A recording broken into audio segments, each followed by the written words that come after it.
So for my biggest hater, I know you're going to be talking about my background. Why is it two different colors? Why is your hair not cut? Don't worry about it. It's going to get taken care of. You worry about you. You worry about being you. That's hard enough. It's hard enough being you. I'm glad I don't have that problem. For everybody else, we're going to get right into it. Hey, all, it's Chris, and I found an interesting documentary the other day called The 90s. The other day, meaning probably a few months back, and I've been dragging ass on this. But we're doing it today, so it doesn't matter. All right. So, the 90s documentary is basically a documentary talking about what came from the 80s, which caused the 90s, and how the 90s further shaped 2000, etc. You get the point, right? I'm going to say this now for people in cheap seats. Millennials are the best generation out there. I'm not asking questions. I'm not wondering. It's not up for discussion. I don't want to hear your 5 talking points of why you feel like that's not right. I don't care. Now, episode 1. This first episode was long.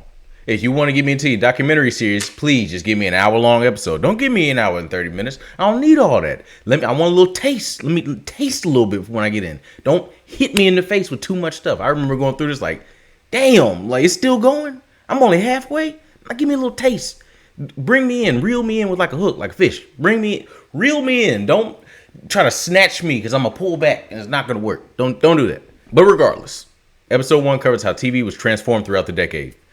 How it went from the warm, safe television sitcoms of the 80s to the more edgy, risk-taking of the 90s. So this guy right here, he looks like a psychopath to me. Look at his eyes. Look at his bulging eyes. He's either high on coke or he crazy. Like, just look at him. The way he talks is like... If you worked for me, your job was to go home, get in a fight with your wife, and come back in and tell me about it. Okay, a lot of these shows that I'm going to mention, I never saw when I was a little kid. I was born midway into the 90s. Midway, baby. Like 2 days before 94. Wait, no, this is wrong. Anyway, you don't need to know when I was born. Just the fact is, I was born halfway into the 90s. So I got a little I got halfway taste of it. You had shows like Twin Peaks, known for being very artsy and experimental. You had shows like The X-Files, which the documentary mentioned. The show had a lot of don't trust the government type of vibes, themes. Reminds me kind of how Joe Rogan and them will be like, oh yeah, the government, bro. You can't trust the government. Now it's like, oh, they can't do wrong. Why do you hate America? Oh, well, corruption. Who is that? I ain't never heard of him. Who's corruption? I don't know what that is. Is that a word? You just make shit. I vaguely remember the X-Files when I was a little kid. I just know that it scared me, and I tried not to watch it when it was on TV. But it was one of the only things that would be on TV. If you're born in the 90s, like Saturday, you got, Saturday morning cartoons, yeah. But if you don't have cable, everything after that is pretty much nothing that's going to interest you. You got golf. Exclusive to ABC Sport, it's the 2006 Shit Boring Golf Classic. Golf on Saturdays. Who the fuck wants to watch golf? As a little kid, who the fuck wants, no. At least not me. Maybe you went on to be pro golfer, or that's just your thing. It was not my thing as a little kid. I kept missing. They had a show called Cop Rock. Just look at this. Life in the hood ain't no pizza pie. Everybody die when the bullets fly. Life in the hood ain't no pizza pie. Anybody can die when the bullets fly. No words needed. On to the next thing. TV executives wanted to appeal to a new demographic, Generation X. So essentially, it's catering to Gen X because they're in their 20s. And that's who the TV executives want to get. So they're experimenting. They're trying new things, trying to find new things out. There were several hit shows such as Seinfeld, whose most popular episode in the beginning was basically a long-running masturbation joke. And I know that this doesn't seem like... This isn't edgy now because of all the things we've seen on social media, but it was edgy back then, which got them more attention, more acclaim, etc. And then you had Frasier, which is a spinoff of Cheers, which I had no idea, and Kelsey Grammer playing this guy named Frasier. For the longest, I thought his name was Frasier. To be fair, I was a little kid, so, I'm like, oh, you were stupid. Give me grace. But yeah, Kelsey Grammer, and it's supposed to be more of a highbrow, intellectual comedy TV show. You had The Rise of Arsenio Hall. He gave an alternate perspective to late night. He was on Johnny Carson, who was like the big late night person for years. He would have a lot more black talent on his shows, such as Tulai Crew, Tupac, Maya Angelou. And he also have other people on there, such as Jean-Claude Van Damme, and even the Clintons with the saxophone. The little saxophone scene. I remember old black dudes telling me, oh, that's what won him the election when he was doing the saxophone on Arsenio. You had black shows like The Fresh Prince, Martin, which was my favorite. Living Single, which was another really good one, starring Queen Latifah and Kratos, and Moesha, starring Brandy. Oh yeah, I had no idea that James Avery, Uncle Phil, was gay. Had no idea. Crazy. You never know. Him and dude from Family Matters. The NFL halftime show was created because of Living Color doing a halftime show, and they got so many views during the halftime show that they changed the way the football halftime show was. It used to be bands, boring ass shit, boring. It's winter magic. Winter magic. Winter magic.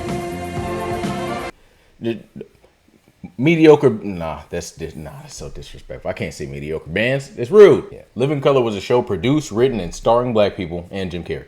Okay, around this time, black people were 25% of Fox's audience, and once they got that audience and the money, they dropped all the shows. Now back into the general feel of the 90s. In the 90s, there was a push for more edgy, real-life TV shows. You had shows such as ER and Law & Order, which I had no idea Samuel L. Jackson was on.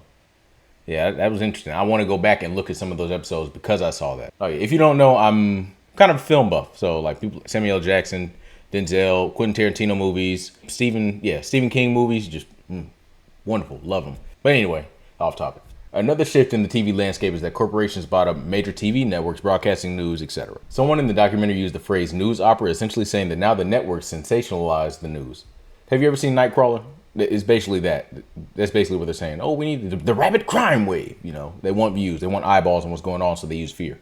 Back to late night television, Johnny Carson, who I mentioned before, was big TV person, kind of retires out the blue, so there's a big power vacuum, for lack of a better word, in the late night space. Johnny Carson wanted David Letterman to take his spot, to take over, you know, the late night scene. But when David Letterman asked for money, they didn't want to give it to him. Therefore, they had Jay Leno come and take his place. But David Letterman found a home at another news network, another television network, and he got 5 times what Jay Leno got at the new place. So who really won? I don't hate Jay Leno. I have no animosity towards Jay Leno. And then I'm gonna find out after this, I'm gonna be like, oh yeah, this is not a bad guy. And I'm gonna find he was saying a whole bunch of racist shit and some other stuff. It's something. It's gonna be something like that.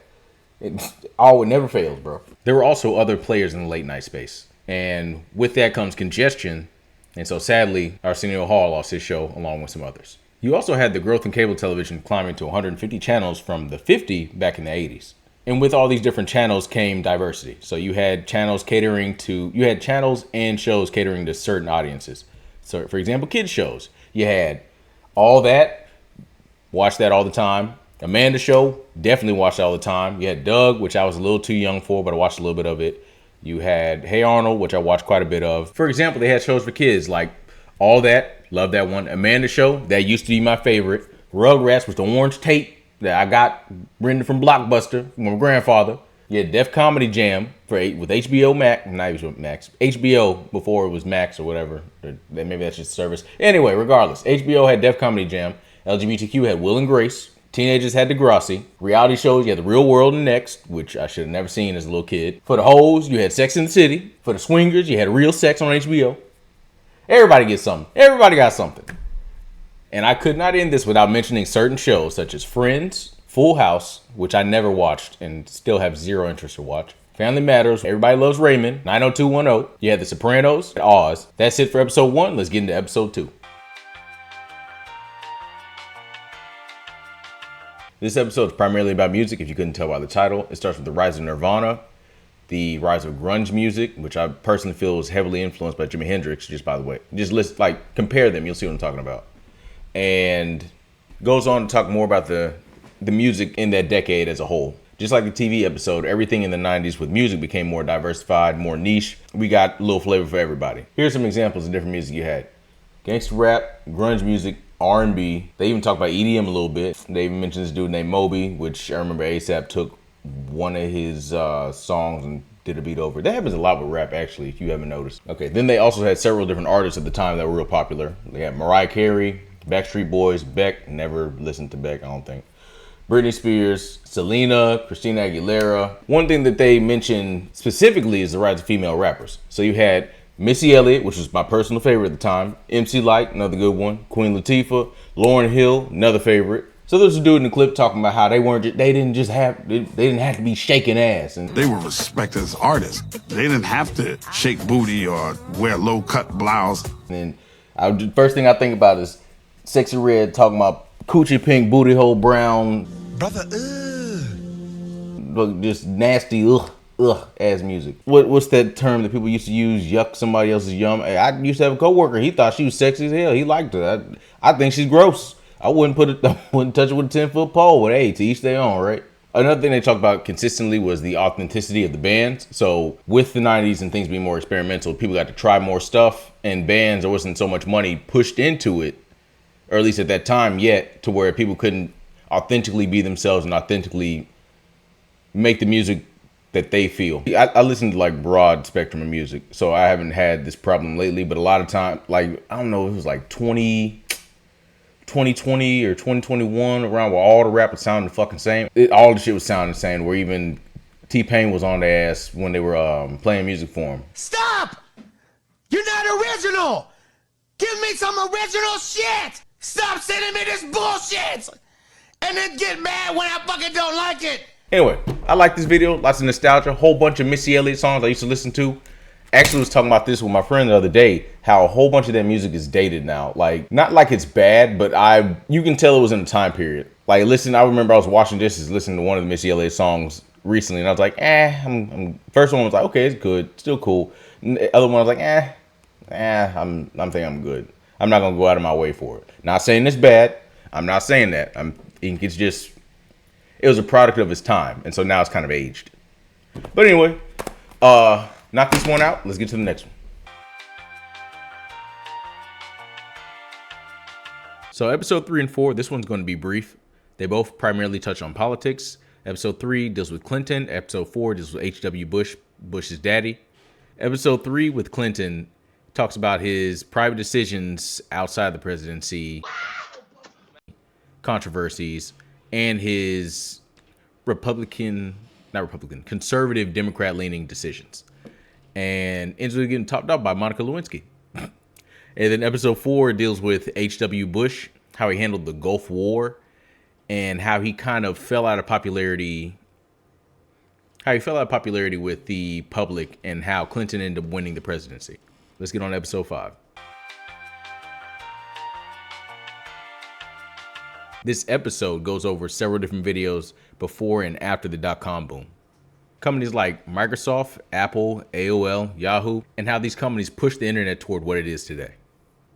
Thinking about it like this, the internet before was like a party with a whole bunch of chairs and everybody was sitting by themselves, and these companies created tables so that everybody could sit together and connect with one another. And then imagine the cornball shit of him fucking jumping over the chair. Yeah! One thing I like this documentary did well, is it did not sugarcoat that Bill Gates was on some bullshit back then as well, and his monopoly practices and other things he was known before he was. If you were younger, you know this, right? I mean, if you were younger back then, I don't know so much about how people who were born like 2005 would feel about this, right? But when we were younger, we taught Bill Gates, this great businessman, he's so smart and blah, blah, blah, blah, and all this stuff. He's just this altruistic, brilliant man who just pushed himself to success. And then when they start, and this is also before he got exposed for, cheating on his wife and then his other practices, right? But even in the 90s, if you were older back then, you would have known that he doing monopoly practices, trying to corner the market for himself.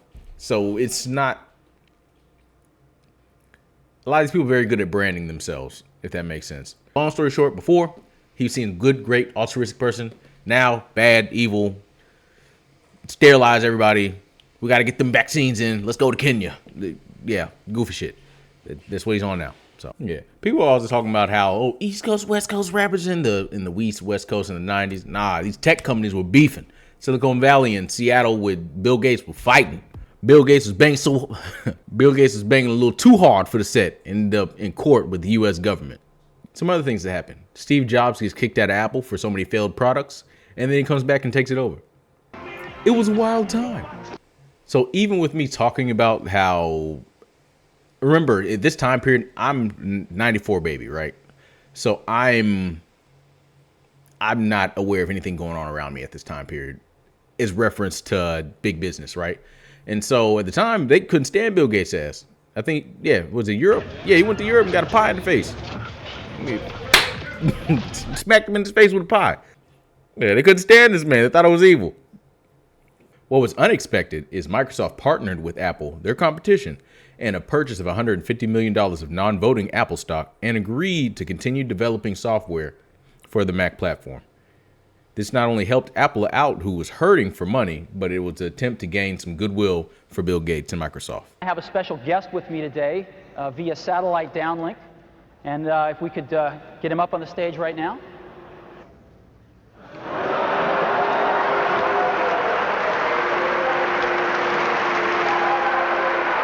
Good morning.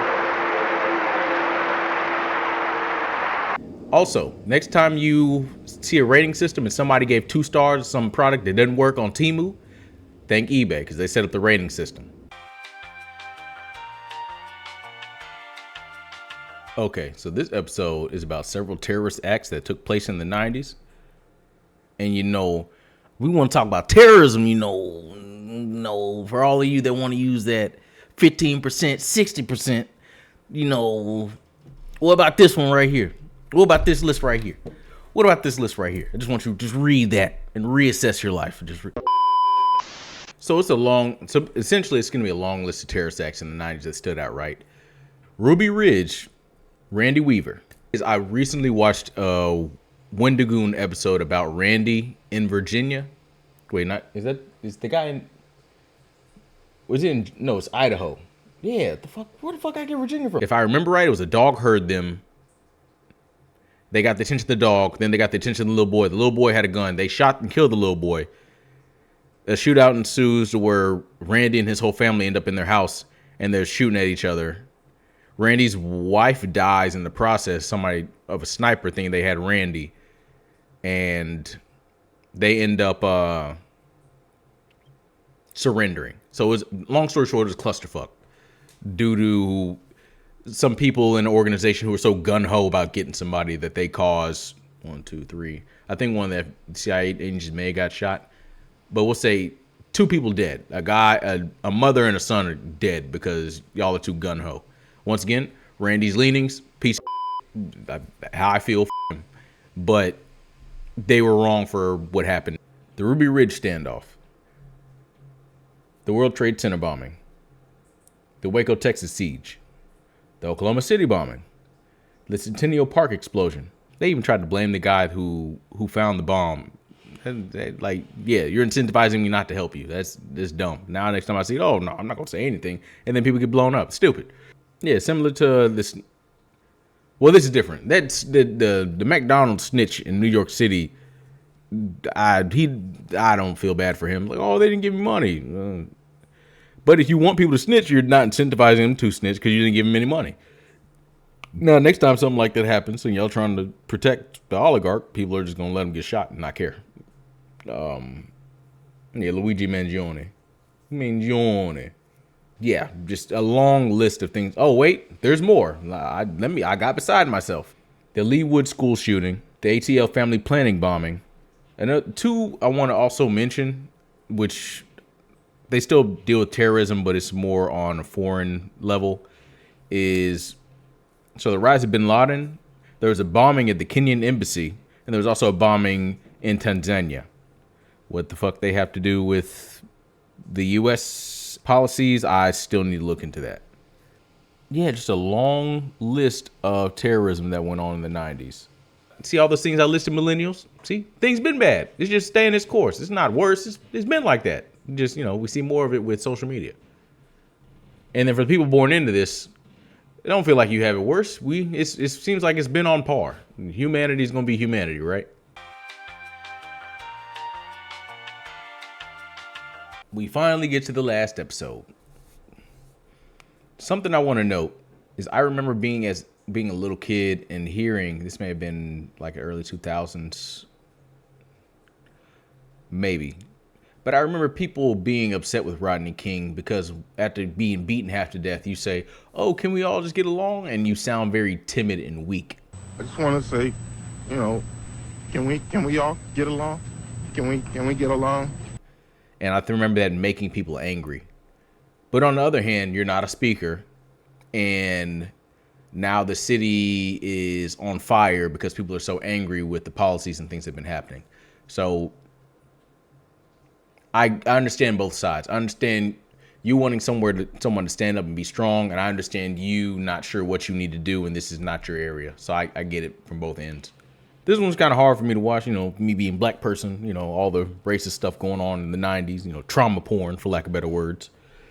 This episode focuses primarily on race, black and white relations in the U.S., from Rodney King to OJ, and then the episode covers several major moments in the 90s regarding race. There's going to be another laundry list because there's so many things that happened in this episode, similar to the last episode. So the Crown Heights hit and run were I won't say hit and run, but we'll just start with this way. There's 2 kids that got ran over in Crown Heights, New York City, right? By a Jewish motorist who ran a red light. He killed one of the kids. He injured another one. In retaliation, there were Jews attacked by black people, and one Jewish person was stabbed to death. And the mayor got blamed. I don't understand how that works. It's not his fault. But anyway, black girl accused of stealing on the West Coast, shot in the back of the head by a Korean man in L.A. Thurgood Marshall retires. Clarence Thomas... Massa, yes. Clarence Thomas is appointed. The riots in LA due to the Rodney King beating and the police not facing punishment. Now here's some positive ones, because after all that damn negativity, we got some positivity. Finally, we need it. Nice palate cleanser. Now here's the palate cleanser. Lots of black films, love it. John Singleton movies, Boys in the Hood, Poetic Justice, Higher Learning, I'm going to name some I know, The Wood, Love Jones, just in black cinema, just beautiful, just wonderful fucking time to be in. If you hadn't seen them, you should check them out. The Million Man March, New York City's David Dinkins becomes first black mayor in 1990. Okay, another interesting one is the police were mad at Dinkins because they were being held accountable with the review board for the police.